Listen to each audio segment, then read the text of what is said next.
जिद्दी पत्नी। पति ने रात में नींद नहीं आने से पत्नी से कहा कि प्रिय, हमें नींद नहीं आती है, शायद हमें भूख का एहसास होता है। तो पत्नी ने बताया कि सो जाओ प्रीतम, खाने के लिए अभी कुछ बचा नहीं है। हमें भी नींद नहीं आती है, लेकिन हम भी लेट रहे हैं, आप भी लेटे रहो। थोड़ी देर बाद फिर पति ने पत्नी को जगाया तो पत्नी चिल्लाकर कहा कि हमें सोने दो, हमारी नींद क्यों खराब करते हो। पति ने कहा कि हमें दूध पीना है, आप हमें गैस चालू कर दो, हम खुद ही दूध गर्म कर लेंगे। फिर भी जिद्दी पत्नी उठकर नहीं आई और टिक टिक टिक टिक करने लगी। बोला कि आप पर हम क्यों तरस खाएं, आपके प्रति हमें कोई प्रेम नहीं है। और बोला कि आपने दीपावली में हमें खर्च करने के लिए कोई पैसे नहीं दिए, हमें कुछ लाकर भी नहीं दिया है। तब पति ने पत्नी को जवाब दिया कि मैं दीपावली के 7 दिन पहले प्रवास में जाने से पहले तुम्हें साड़ी ले दी थी। तो पत्नी ने कहा कि आप हमें कहीं घुमाने के लिए नहीं ले गए और ब्यूटी पार्लर नहीं ले गए। पति ने कहा कि अभी बच्चों की पढ़ाई चल रही है, कहीं जाना उचित नहीं है। फिर पत्नी ने कहा कि आपने 5,000 रुपये खर्च कर दिए।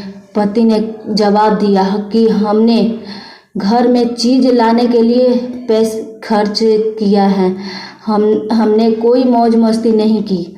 इससे भी पत्नी संतुष्ट नहीं हुई और जोर से चिल्लाने लगी। तो पति को गुस्सा आया, उसने अपनी पत्नी को 2 थप्पड़ लगा दी।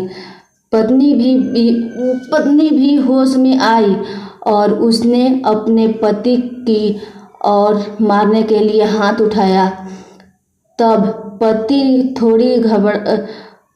थोड़ी घबराहट के साथ बोला कि क्या तुम मुझे पीटोगी।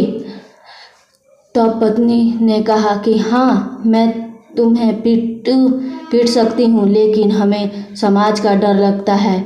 और बोली कि मैं तुम्हें कोर्ट में घसीट कर ले जाऊंगी, आपसे डिवोर्स ले लूँगी।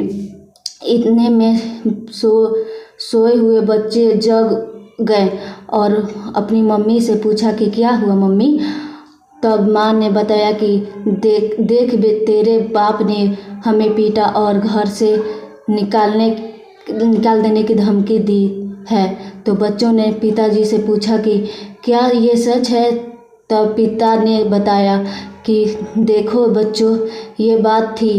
तब बच्चों ने अपनी माँ को कहा कि माँ, तेरी गलती है, तुम पिताजी को उलट पुलट बोलती रहती हो और ये कर बुरा भला बोल देती है, यह ठीक नहीं है माँ।